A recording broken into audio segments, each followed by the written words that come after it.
All right, so here we are. It's a weekly podcast. We're going to talk about HR stuff, HR compliance stuff, complying with HR laws, following HR laws, all those other HR things. And with me today are Lindsay, Tara, and Alex, all of whom Hey. work at Secure HR. Sorry, Tara, didn't mean to cut you off. And as I hold up my Apple cord here, that's not a shameless plug for Apple, though I do love their products. So moving on. All right. So Lindsay, you had a topic we're going to talk about today. And it was okay. I'm gonna let you kick that off. Is that cool? Totally, yeah. This is something that I think the broad topic has lots of little mini topics that we can address inside of it. But the broad topic is invisible policies. Are your employees aware of the policies of your workplace? Have they acknowledged them? Have they read them? Do they understand them? And are you missing any Before, policies? yeah, and before we go off that topic real quick, so just for those that are maybe new to our channel or new to the world of HR, a policy is simply a rule. It's a rule that you have decided that are going to have your people follow. You've adopted it, meaning that you've taken it in to your care and love and affection, so forth and so on. You're going to share it with all of the people in your workplace, or you're going to let people know that, hey, this is a rule that we follow. This is the way we do things. Many organizations have different words to describe a policy, but definitionally, or if you're using a dictionary, policy is just simply a rule that you've adopted and you've decided your people need to follow. Some of those policies are, in fact, the vast majority of policies are optional. I think we're going to talk about a lot of those today, which are really, really important policies. And then there are a lot of policies that are like legally required. And these are policies that you have to have according to the law and the rules that you have to adopt. Things like you're not allowed to retaliate against employees. You're not allowed to sexually harass employees or discriminate. Those types of policies are legally required to be put in writing and shared with employees, or shared with employees if they're not put in writing, depending on the state that you're in. It's just a good policy, pun intended, to share those with employees in writing and make sure that they read and understand them or hear them. So please continue.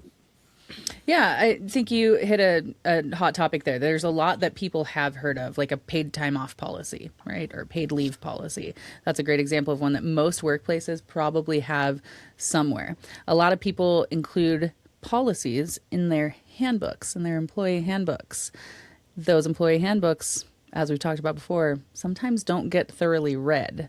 So the big piece is, are your people aware of, understanding, and acknowledging the policies of your workplace?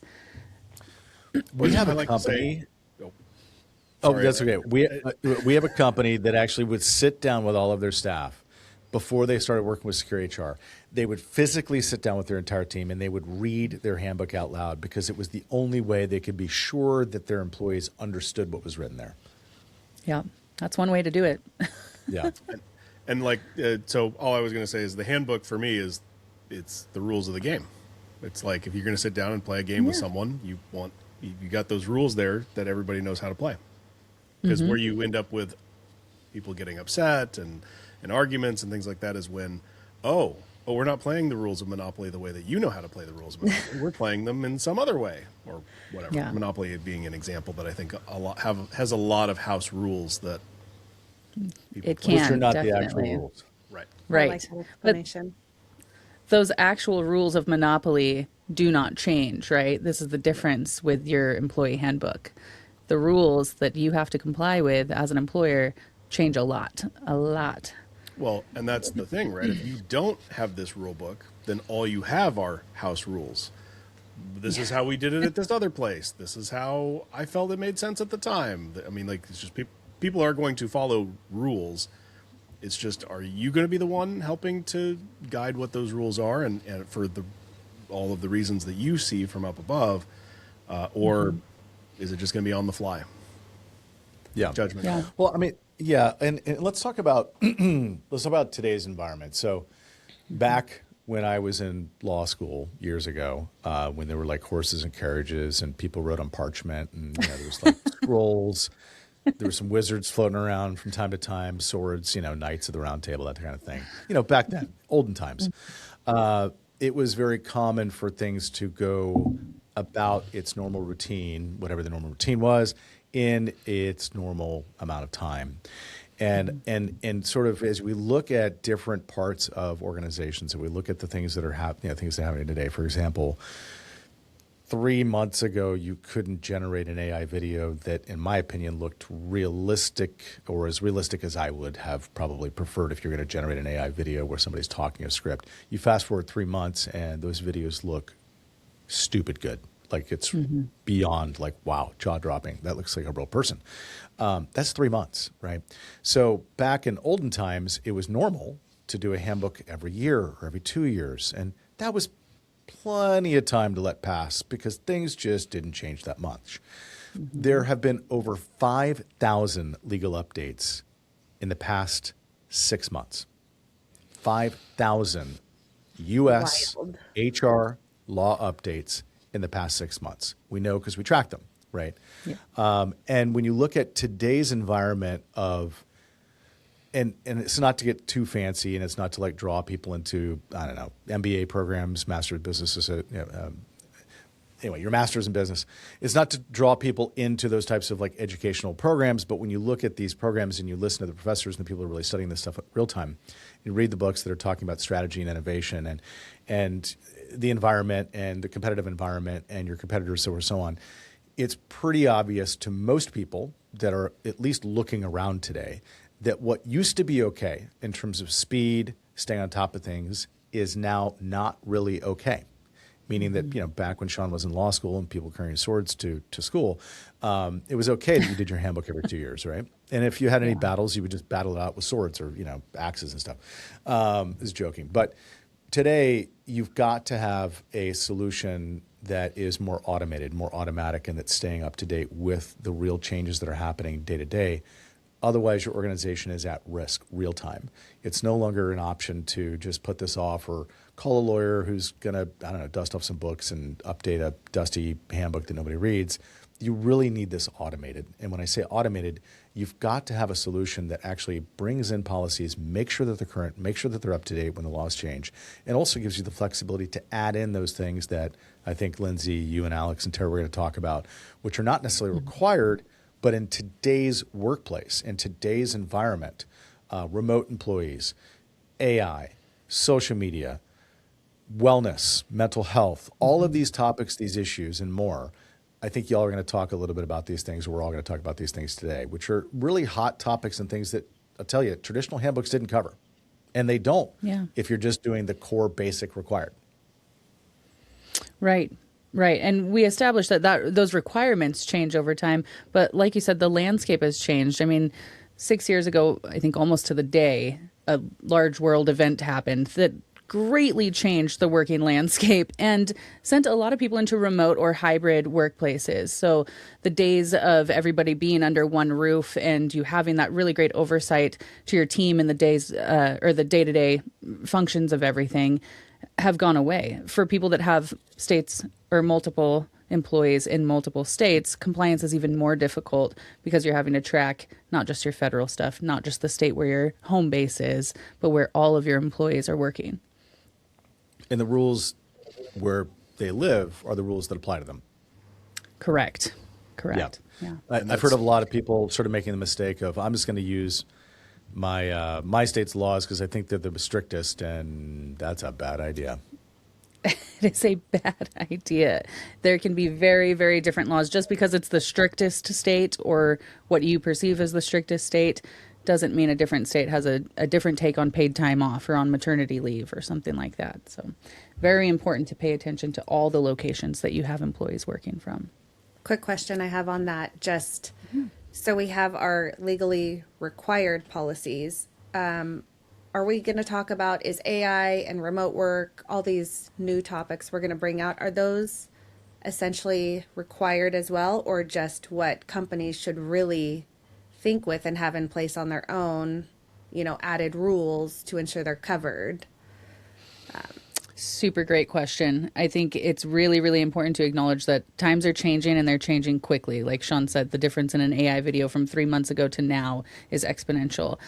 laws haven't caught up with a lot of this stuff yet. Those legal requirements aren't quite there yet. They're already dealing with 5,000 plus changes recently, like we Right. talked about.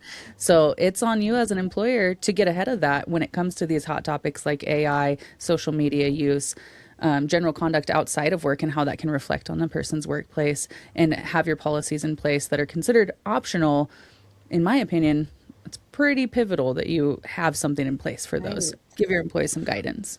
Right. Well, and I know Alex can speak to AI and the dangers of that, but on the social media side, I don't know, maybe that's kind of a fun one to dive into before we get into all the AI, pitfalls and so forth and so on that Alex will talk about from a security perspective, and we could chat about. But social media is a really funny one because let's rewind time a bit, right? We talked about the swords and the shields that I used to take to class at law school. That's a joke. I didn't do that. But back in the day, back then, there wasn't social media. And the internet was just getting started. But when you look at what was happening at that time, and when you look at the things that needed to be protected, they didn't include the things that need to be protected today. And back then, you may or may not be aware, you could tell an employee that they were not allowed to talk about things like pay. You could prohibit employees from talking about certain things. In fact, I can remember people getting fired for talking about pay at work because there was a policy at work that said you can't talk about pay. You fast forward, and now that's not allowed. So to your point, Lindsay, laws do change, and the law does eventually catch up. So as we talk about social media, there's a lot that's being done right now as it relates to policies for social media that I believe in the near future, will not be permitted. There'll be policies that aren't allowed, meaning that there's certain things you cannot tell your employees that they can't do online. There's not a lot around this right now. There's some structure, some laws around this topic, but not nearly as in-depth as I imagine it will be here in the near future. So when you talk about social media policies or what your employees are doing on social media, there's definitely an area that's very safe within the law. It's not okay for an employee to go on social media and share intellectual property trade secrets. That's just not allowed, right? But it's a good idea to let them know that. Yes. It's a good idea to let them know, like, I shouldn't go on Facebook or whatever it is I'm on, right? TikTok, whatever. I shouldn't go on YouTube and create a video where I walk somebody through the inner workings of how we created our product or the secret sauce for the, Kentucky Fried Chicken, whatever it is that's protected. Like, that's just not allowed, right? And anyway, over and to you all to add to that. Some workplaces with high confidentiality, the preference would be that you not even identify yourself as an employee of that workplace on your social media pages. And that needs to be in writing somewhere. Your employees need that guidance. Otherwise, maybe they just update. Facebook has a place right on there to update your workplace, and they say they got a new job there, but confidentiality is key, and they shouldn't have done that. Who told them? High conflict topics. That's another one. How are you addressing that with your employees? The content that they're sharing on social media, are they diving into politics and local laws and, getting into that high conflict stuff while being listed as an employee of your company?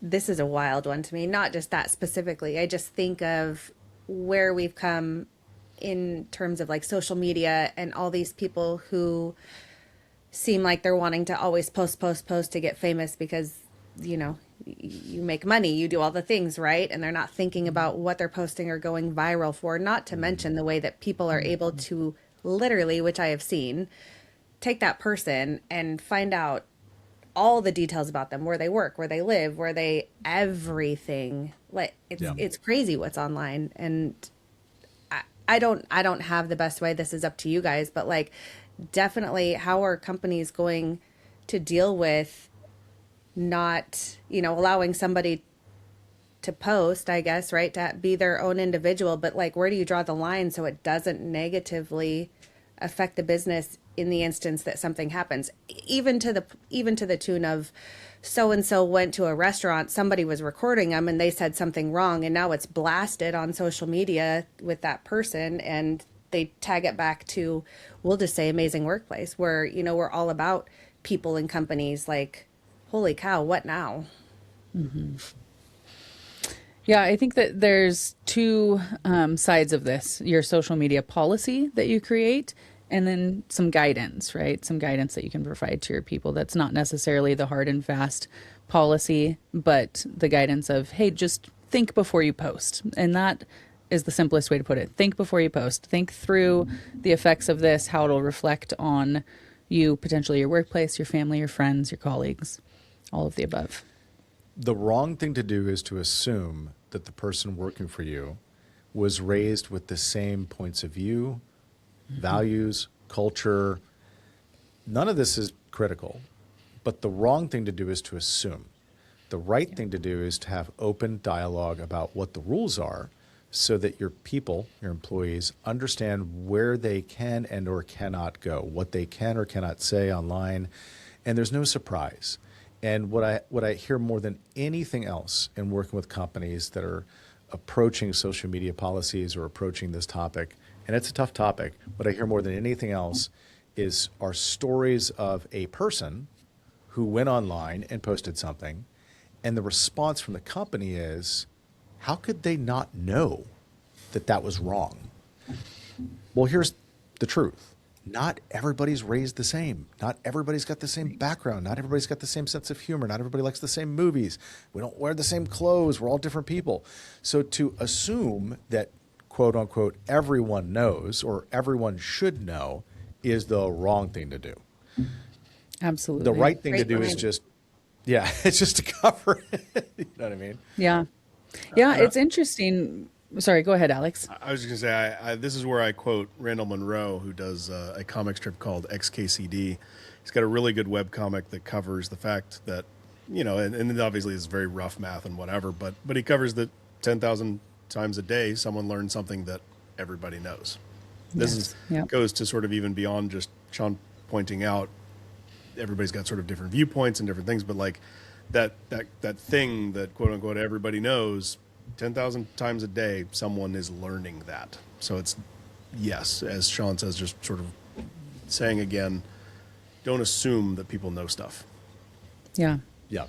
Yeah, kind of a current day topic. Maybe a couple of years ago, Zach Bryan, he's a country artist, a singer. He was in the U.S. Navy. He recorded himself playing songs that he wrote, playing his guitar and singing. He had a video that went viral, and he's now, many people have heard his name and seen him play live nowadays. He was honorably discharged from the Navy because he went viral and because it posed a risk to the Navy for him being so well known and all over the internet. The last time that happened before him was like Elvis Presley, I think. But it goes to say, what is your policy if somebody goes viral for any reason, not just the wrong reasons? What do you do now if they are garnering that much attention and an employee of your business? I feel, not to cut you off or anybody's thoughts really quick, but I feel like this is also perfect of like how you should think this way and have policies in place, because if you don't and you're like, oh my God, we're screwed, and we terminate somebody, well, what's that fall under now? The recourse. Mm-hmm. Billboard, Yeah. lawyers, get rich. No. Yeah. Yes, Important things to think through. social media is a tough one, and I think the best approach is to address social media with a very high level of compassion and understanding, being willing to put yourself in the shoes of others, being willing to think about the importance of other people's point of views and freedoms, while balancing that with what your organization needs and wants, and making the time to explain. And this is something that a lot of organizations don't always do a great job of. And in an area where you're asking your employees to step away from certain freedoms that they may feel that they would otherwise have, let me rephrase that. You're asking employees to not do things outside of work using software and programs and apps and websites that they use for enjoyment. And you're asking them to not do certain things while using those things in their personal time. It's really important that you make the time to explain the why, and make sure that why is tied to a business reason. And I think where some companies really get in trouble is they they don't always tie it to a business reason. They may have a personal opinion that they really care about. That isn't maybe going to hold up in court, and it's also not going to be. It's not going to sit well with your employees because you're asking them to not do something that they otherwise have the freedom to do. And why isn't there a business reason? Why isn't there a real reason for this? Is it just simply because you don't like this, you don't prefer it? Well, why are you imposing your personal beliefs on me and my personal time? You can get in a lot of trouble in this area. So you've got to really smartly approach this topic. Yeah, absolutely. I think that leads right into thinking through your policies of outside of work conduct and how you handle that. How do you write a policy to provide guidance to your employees about their activities outside of work and how that may come back on the company? I think, so one example I can give, I used to work in the food industry, and it was commonplace after work, after the restaurant closed and we were all tired and done with the day, we would go out for what we called a shift beer, right? Everybody would get together and go to the local watering hole and get a beer. And my boss at the time was very, very clear that you put on a sweatshirt or a jacket or you change your shirt before you go out, because he didn't want the company logo blasted on our shirts while 5 of us walk into a local bar with the people that we just served all day, potentially in that crowd. Yeah, that's a really good point. Public perception and how employees represent their organization when they're not at work, right? And having some policies that smartly lay out that in a way that's legal. But also, again, making the time to explain why. And I think you were in a pretty small town. It was, 40,000 people, right? Yep, Yeah. correct. So, it's like half the size of certain giant universities. Yeah. So, word spreads quickly. Yeah, if the restaurant that you worked at had employees going to the local bar, and let's just say you had a rowdy night and things didn't go quite so well that night, right? And you're all wearing logos or T-shirts, whatever it is that you're wearing from your company. Now everybody in that relatively small town knows, quote unquote knows, that's the way the people there act rather. And the people working there act this way, and then that can potentially create a negative impact on the company, and then they lose customers, and now all of a sudden reputation is and then everybody loses their job. Right. So Can you have a policy that specifically states if, say, you're going out to, I don't know, consume something that's going to alter your behavior, alcohol, whatever that may be, right? Versus going out wearing a logo to just a nice dinner? Because I'll say that if we touch back to the previous company, everybody knew everyone from TTR because of how they acted at restaurants, right? And it was a positive versus going out after hours. Nothing good happens after midnight. And I'm not saying it was midnight when y'all closed, but I'm just, where's that line? How do you draw that line, or able to say, yes and no? I think it's all about guidance at that point, thinking through and providing that guidance. And like Sean said, tying this to real business reasons and potential negative outcomes that you can illustrate for your employees to show them why this behavior isn't great. And when you're in a company like ours that creates the coolest sweatshirts and T-shirts, people want to wear them all the time. So making sure that you're sharing that guidance that, hey, before you go out to the bar, maybe just, swap your sweatshirt or cover up those logos before you're out and letting loose, if you will. Yeah. And Tara, really to address your question specifically, just make sure that that you feel like that got answered, and for those that are listening, that they've got an answer. When creating policies that are optional, and these are optional policies, these are not things that you're required to tell your employees to do or not to do. It's really important that those policies don't overstep legality, meaning that they don't accidentally create legal problems because you created this rule that you weren't supposed to create. So what Lindsay was talking about and what we've seen work really well is when you've got an organization that has, people that, it could just be part of the culture, right? I mean, some organizations, for example, are remote and they don't have a single person in the same state. They don't ever get together. So the risk of people after work going and hanging out together in a bar or wherever it is wearing, it's pretty unlikely. But, they may have T-shirts, or maybe a company that doesn't have any T-shirts, and therefore, again, highly unlikely. But if you do have situations where you have concerns or people going out and possibly setting a bad example, setting up some standards of conduct while people are at work, as well as some, rules of the road, which are not so much things that you could, in all cases, use to fire somebody, but at least it provides the guidance of what's expected so that people understand coming in, oh, I'm being asked to do this, right? It may not rise to the level of I'm going to be fired. You discriminate, you're going to be fired. You sexually harass somebody, you're going to be fired.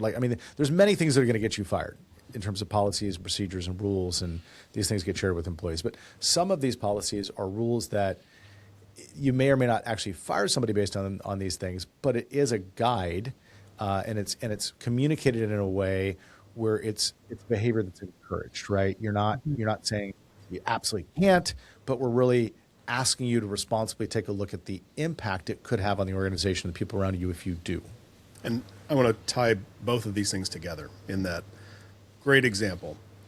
Going out to work after a shift beer or something like that, right? And what can commonly happen at that shift beer is maybe some sort of complaining, some sort of like, can you believe that we have to do blah, or that such and such, so-and-so said we've got to do this, or can you believe, you get this sort of complaining nature, right? And so having a conversation with everybody, it doesn't have to be to the level of like, hey, here's the policy, but it can just be like, hey, in our company, we don't do that. And you explain why, because nothing's going to change from that complaining. All it's going to do is just upset people who may or may not have noticed that thing to complain about. What's the right activity to do? Well, to give your concerns, the things you want to complain about, to someone who can do something about them, to a manager, to a leader of some kind. And that's the right action. The right action is not to just with staff at the same level who can't do anything about it. And just going through that and explaining like, hey, we want to hear about those things because we want to be able to do something. Either A, you're missing information, or B, we were missing information. We didn't know that this was a problem or that this was the outcome. So it just is just opening up those lanes of communication and making it clear why things are. So it doesn't have to rise to the level of like, hey, here's a policy. No going out to have a beer and complaining about stuff. Like you don't need to put that in writing. You just need to explain it's part of your culture and here's why. And that can help keep that from happening. Yeah. Well, to your point, Alex, I truly believe that people care. People do care 99% of the time. And when you take the time to create an optional policy for your workplace that provides that guidance and explains the reason why you're providing that guidance, whether it has a massive impact the moment you've explained it or not, if somebody finds themselves in a situation like they're out having a beer, things are getting rowdy, whatever it may be, your words are going to be in the back of their mind. They will remember that conversation, and there will be some level of care that you've created for this person just through creating that policy and giving them the guidance. Yeah, totally. Hey, so we're kind of well into our podcast. I want to make sure that we don't lose track of time, and I know that a lot of people want to listen to and talk about AI and AI at work. It's kind of a thing. If you didn't know, artificial intelligence is actually very popular right now. It's kind of a thing. I'm new to it. Yeah, Tara yeah, actually just is brand new AI. thing. She's not here right now. So, Alex, I think you can speak to the dangers. A little bit background. Alex was previously our chief. Well, he actually is also currently our chief technology officer. Works with the programming team and is constantly working with emerging technologies. So, over to you, Alex. Sure. I guess let's start with there's different tiers of AI. Let's say that. And what do you mean by tiers? What I mean by tiers is you've got the free, anybody can go use it and put anything they want into it and it'll do stuff. There's no cost. And I'll just take a little side note here. If anything is free, you're the product. Let's just like social media is free. Why? Because they serve ads to you and you get to see it. So along those same lines, anything on the internet that's free, there's usually some information or data that they're capturing for that, and that's what they're exchanging for that value that you're getting. Then there's AIs that you pay for in some degree, And usually these ones have things that say things like, oh, we're not going to use your information to train stuff, or we're going to keep your stuff private. And a lot of these things tie to, say, an organization. Like you can get Google Gemini as part of Google Workspace, and the Gemini AI stuff is all going to be sort of tied to your workspace, and it's going to be kept siloed and not used for anything else. And then you can go even higher, what I would call tiers in terms of the protections around that data.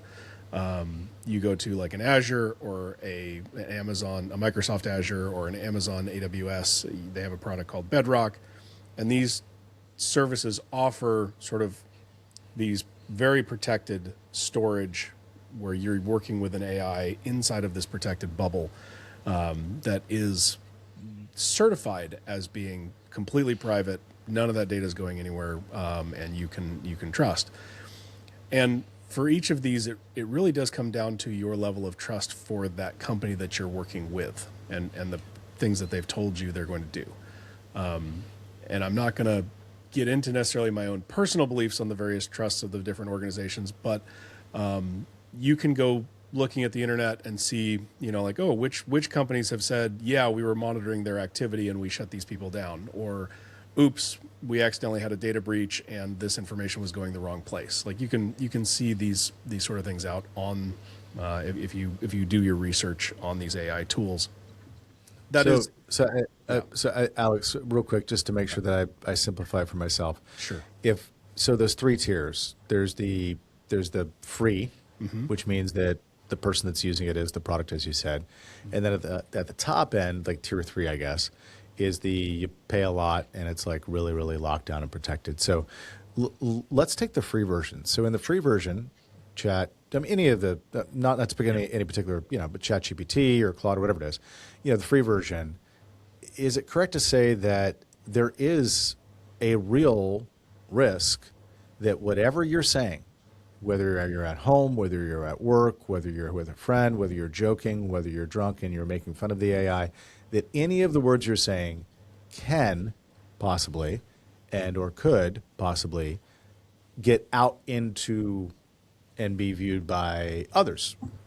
100%. I don't think most people really get that. Yep. You're probably right. I think there's an assumption that, oh, that couldn't really happen, or that wouldn't really happen. But whatever you're putting there is being used to train the models, because unless they tell you they're not. Right. And even if they're training or not training with the models, there's also just there is logging that is kept for. So I can't hop on there and say, oh, I'm sorry, go ahead, Sean. No. I'm sorry. I was going to give an example that might help people better understand. What you're doing with AI is no different than chat on your phone. And what I mean by that is that you are putting in writing a communication from yourself, which can be tied back to yourself, out. The moment you put something in writing, and this could just be all the training I got from law school, but the moment you put something in writing, it's now able to be found, used, reviewed. It can and will be used against you in a court of law type thing. It's in writing. I mean, it's you've now written it. It's now there. I'd like to sort of like, when I think of AI, communication with AI, I imagine I've just written an email and I've sent that email, and that email is now out there and somebody can forward it. Somebody can do something with it.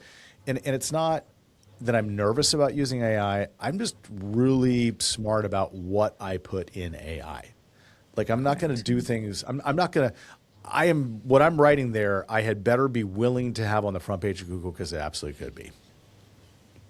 And I think that's the biggest and clearest reminder that anything that you're putting in there, think of it like that. Do you want this blasted on your parents' front page news when they get their newspaper Sunday morning, or on the front page of Google?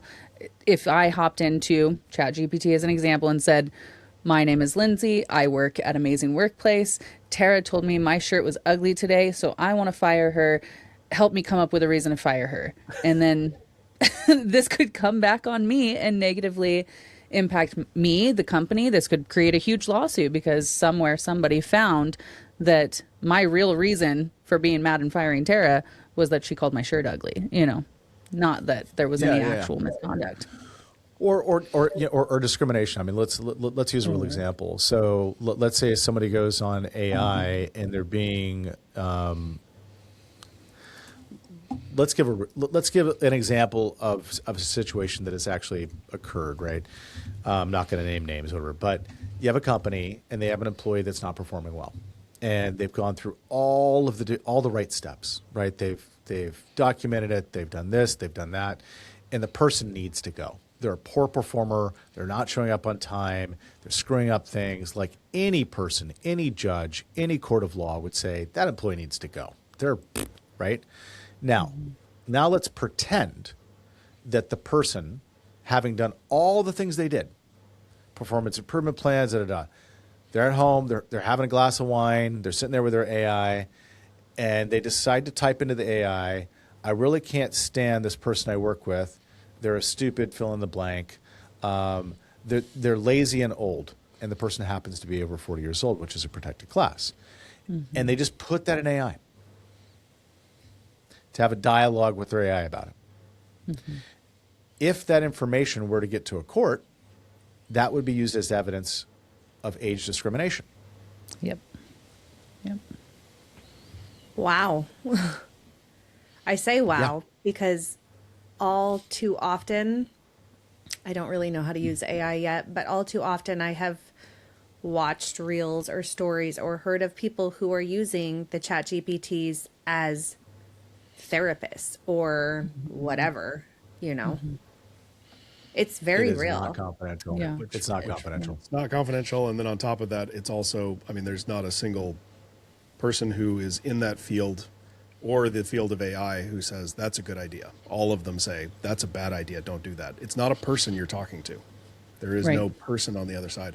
As lifelike as AI feels, it is math. It is doing statistical analysis of what's the next best word to put down based on the Yeah. parameters I have.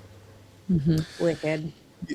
Yeah, I mean, presently, despite all the fun that people can have with AI, I find that from a business perspective, the most useful analogy is back when I started out of law school as a staff attorney, I was asked to draft documents, memos, information. I was the first round, right? I was the first tier. I was tier one.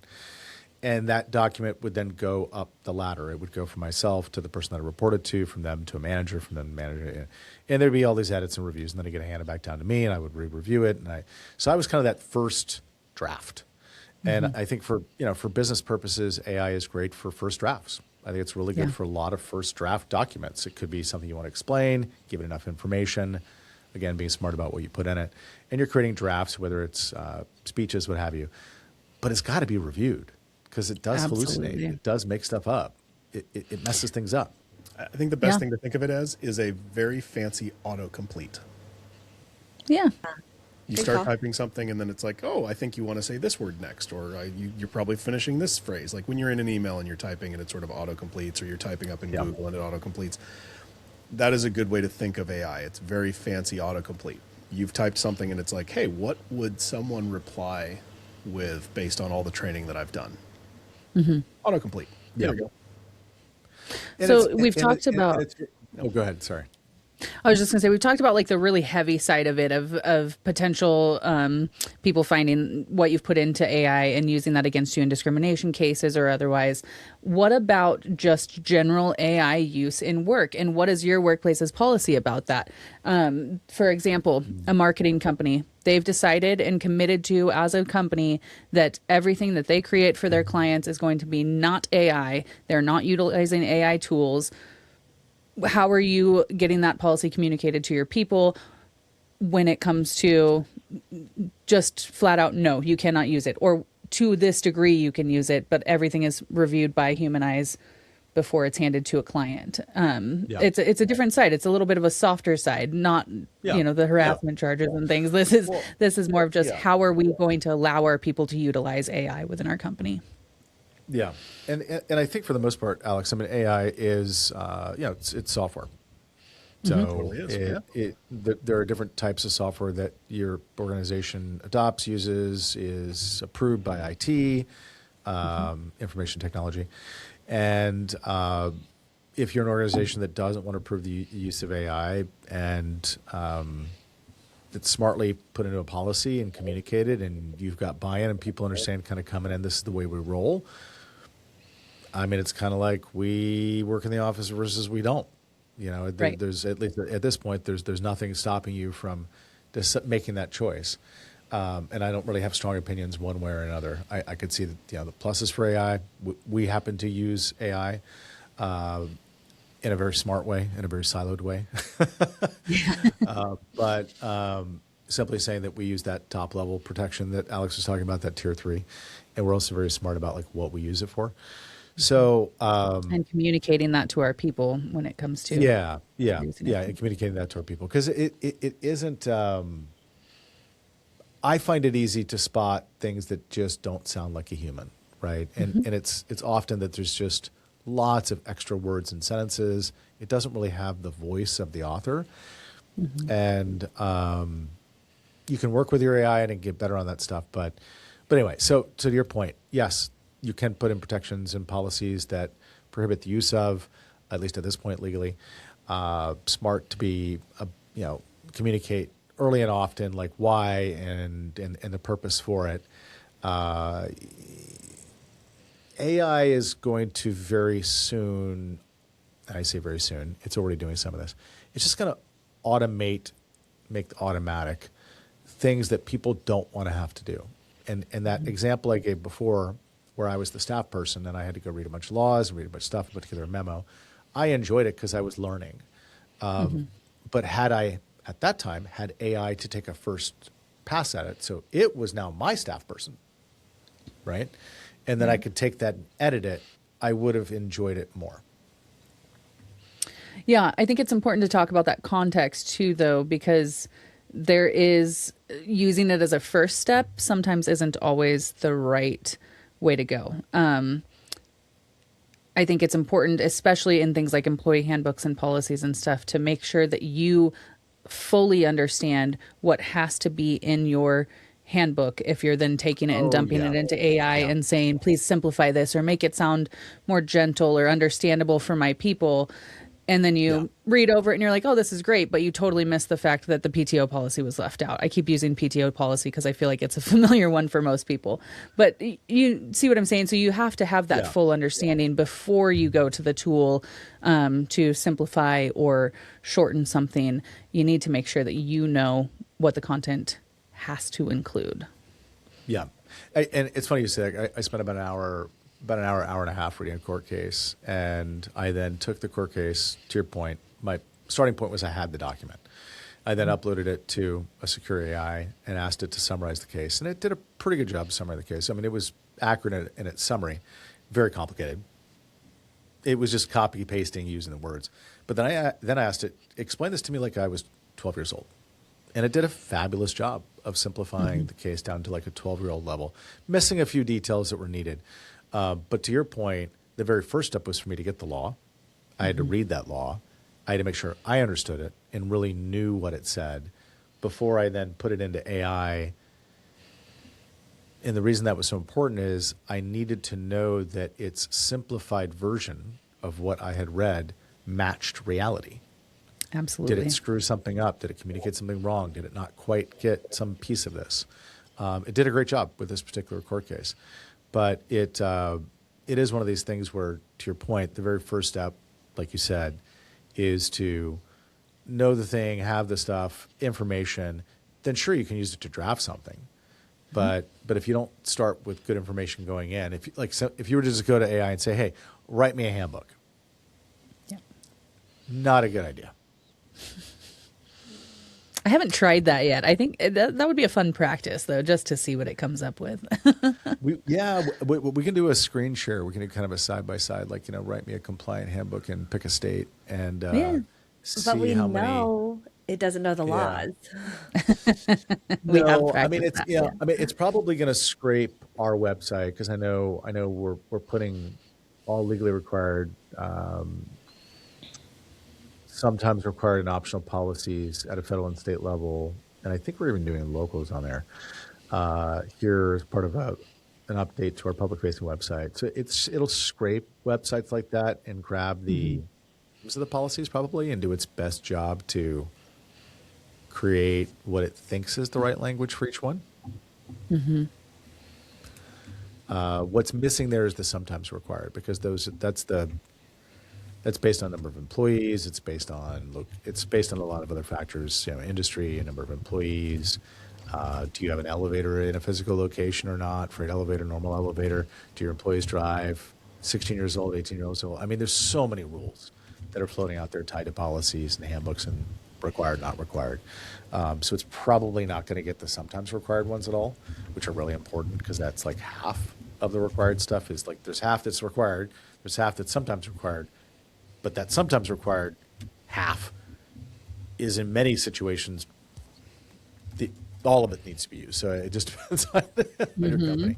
Anyway, are you messing around right now, Lindsay? I am. Yeah, I'm just curious what it would give me for an outline. It's very vague. It is very vague. I just put into a free version. I'm an employer of a software company in Nevada with 40 employees. Create an outline for a legally compliant employee handbook for me. They say below, here is a practical outline for a legally compliant employee handbook for a Nevada-based software company with around 40 employees. This structure covers the policy typically expected under federal law and Nevada employment law. I already don't trust it because it said typically. That's my first red flag of typically required. It's very, very vague. It's interesting to see, and it's concerning that some people may do this and trust that and just roll with it. And just because you have a handbook doesn't mean you're legally compliant. And does it give you a count of the number of policies that you need in Nevada with 40 employees? The 1, 2, 3, 4, 5, 6. Give me 6 employment policies, 3 recruitment and employment status policies, 3 work hours and attendance policies, 5 compensation and payroll policies, 4 benefits policies, 7 leave policies, 5 workplace conduct policies. And these aren't even full policies. It's just giving you a title of what policy you should have there. So workplace conduct, standards of conduct, I lost track workplace of that there. violence. Sorry. Yeah. Sorry. No, but Here, let me see. You'll have to add them up. Yeah. So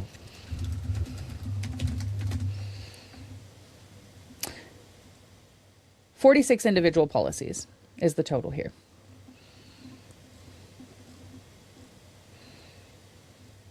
It does include a social media policy, which is interesting.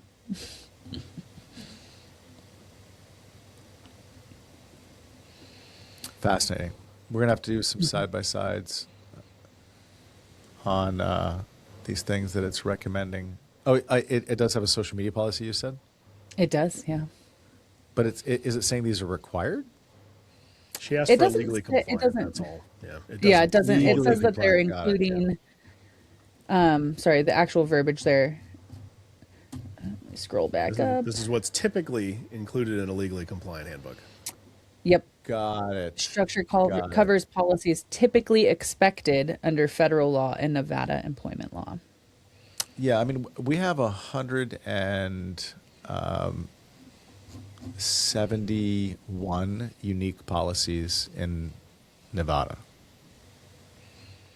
Like, So these 46 doesn't cover it? well, I mean, it could, depending on what you choose, because that True. includes optional and required. There are fewer than 40 required policies in Nevada, even when you add in things like the sometimes required. So obviously there's some extra fluff in there, which is not necessarily bad, but True. but it'd be interesting to see how many required policies it says that are needed. I don't know if it lists that out. Just because I'd be curious if it actually gave a number. How many of these are legally required?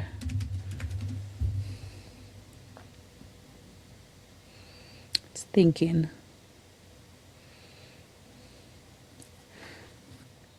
It says for Nevada employer with around 40 employees, very few handbook policies are technically legally required to be written in a handbook. There's- It does not give me an answer. well, I'm using this based on numbers that we have in our system. So I'm using like a demo account, but for this employee count, there are 24 required policies specifically in Nevada that are legally required.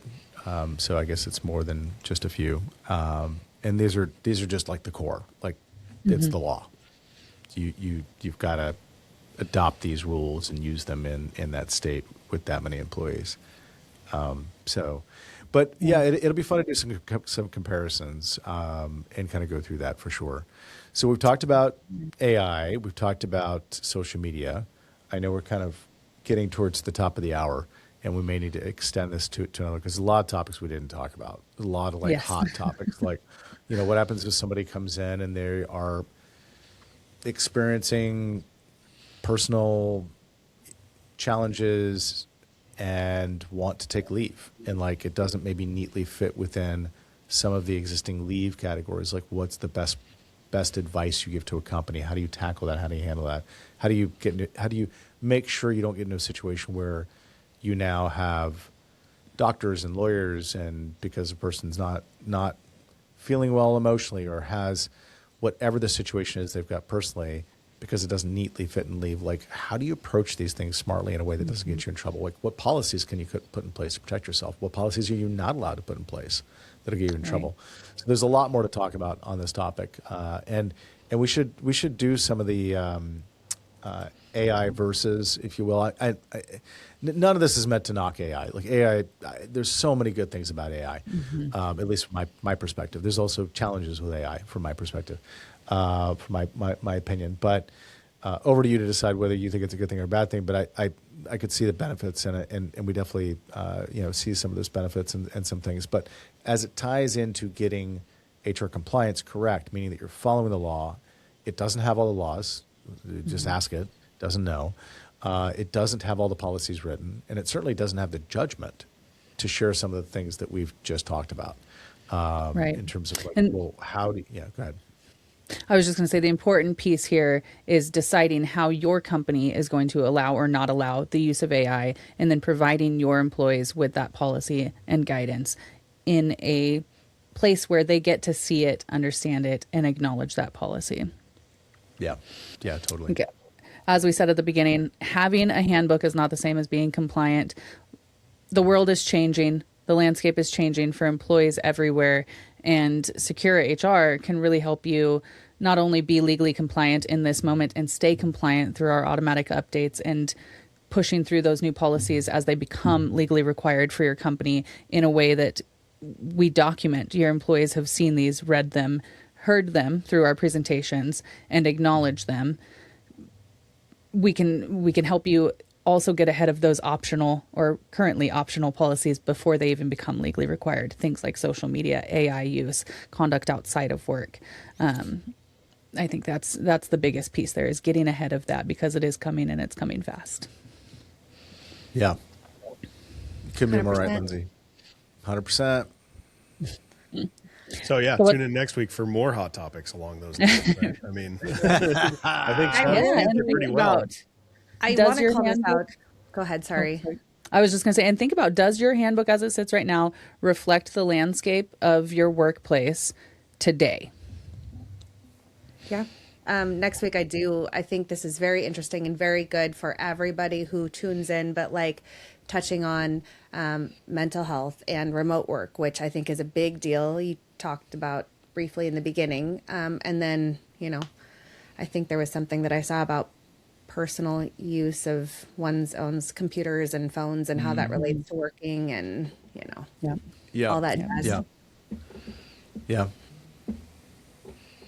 To These be are good continued. topics. Yeah, situations where in the IT world there are policies that are set that are not necessarily coordinated or tied to the HR world, right? And that is something that needs to be connected. Yeah, it can create a Yeah. lot of frustration and upset if there's an IT policy to wipe someone's business phone that has personal stuff on it without any notice or information, and that's just an IT policy. And then they do that, and it creates a big stink in the organization and all the problems that go with that stuff. That's actually pretty common practice. Yeah. Anyway, Yeah. it's kind of a thing. So, all right. Well, thanks so much for tuning in, and thank you for making time. And excited to have spent time with y'all. Tara, thank you. Lindsay, you're amazing. Alex, thank you as well. You're all amazing, but thank you. And Thank you, look forward to everybody. talking next week. All right. Yeah. see you Absolutely. guys. Thanks, everyone. Bye.